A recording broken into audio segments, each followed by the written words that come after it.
उत्तर प्रदेश के एक छोटे शांत गांव बरहापुरवा के बीचों बीच एक विशाल पीपल का पेड़ था, जिसे सब काला पीपल कहते थे।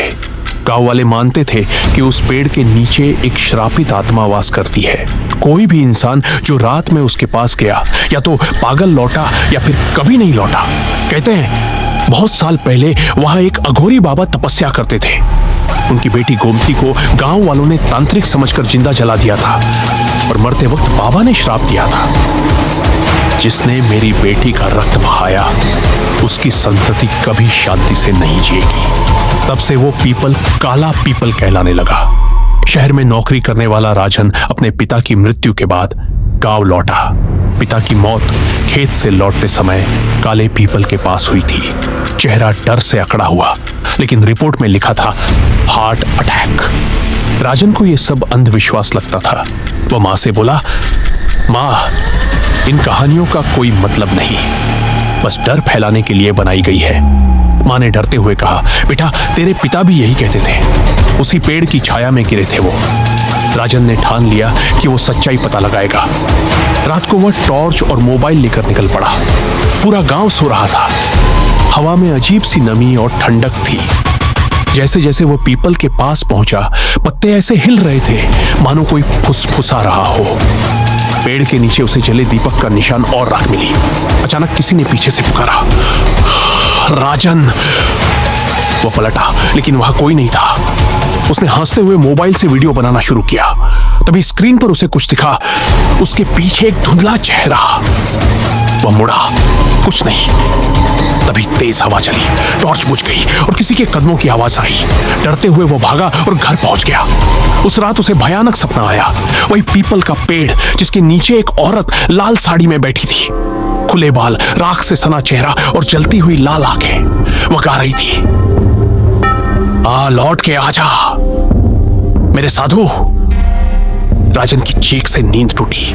मां ने पूछा क्या हुआ, लेकिन उसने कुछ नहीं बताया। अगले दिन राजन गांव के सबसे बुजुर्ग हरिया काका के पास गया। काका ने उसे देखा और बोले, बेटा, तू उस जगह गया था ना, तेरे चेहरे पर उसकी छाया दिख रही है। राजन ने चौंक कर पूछा, आपको कैसे पता? काका बोले, वो गोमती है, अघोरी बाबा की बेटी। गांव वालों ने उसे जिंदा जलाया था। बाबा ने उसे पीपल में बांध दिया। जो भी उसकी जगह पर जाता है वो उसे पुकारती है। राजन हंस पड़ा। काका, ये सब पुरानी कहानियां हैं। काका ने गंभीर स्वर में कहा, अगर फिर गया तो लौटेगा नहीं। लेकिन राजन ने बात नहीं मानी। इस बार उसका दोस्त मोहन भी साथ गया। दोनों ने कैमरा लगाया ताकि सबूत मिल सके। रात के 12 बजे हवा थम गई। फिर अचानक धुंध छाने लगी। कैमरे की स्क्रीन पर कुछ आकृति दिखी। लाल साड़ी में वही औरत। वह पेड़ के नीचे खड़ी थी। राजन ने कहा, कौन हो तुम? धीरे से आवाज आई, जिसे तेरे पिता ने धोखा दिया। मेरे पिता? राजन ने हैरान होकर पूछा। हाँ, उन्होंने मेरे बाबा की साधना तोड़ी थी।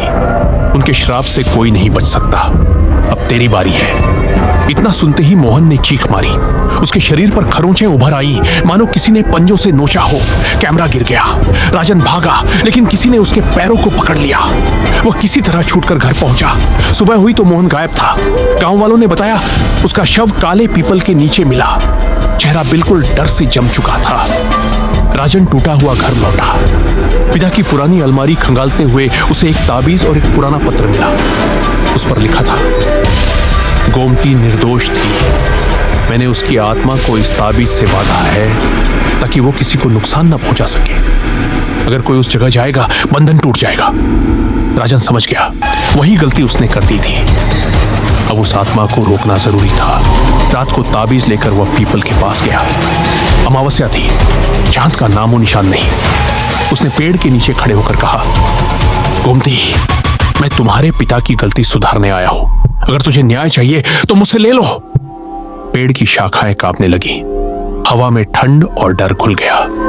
औरत प्रकट हुई, वही लाल साड़ी, वही जलती आंखें। न्याय?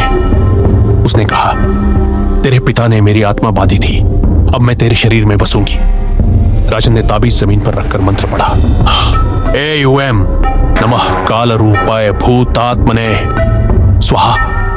बिजली चमकी, आग की लपटें उठी, गोमती चीखने लगी। नहीं, पेड़ जलने लगा और सब कुछ राख में बदल गया। अगली सुबह गांव वाले वहां पहुंचे। काला पीपल पूरी तरह जल चुका था, बस राख बची थी। राजन कहीं नहीं मिला, बस जमीन पर वही ताबीज जो अब टूट चुका था। लोग कहते हैं उस रात के बाद गांव में शांति आ गई, लेकिन जब भी अमावस्या आती है तो उसी जगह से किसी की धीमी आवाज सुनाई देती है, राजन लौट के आजा।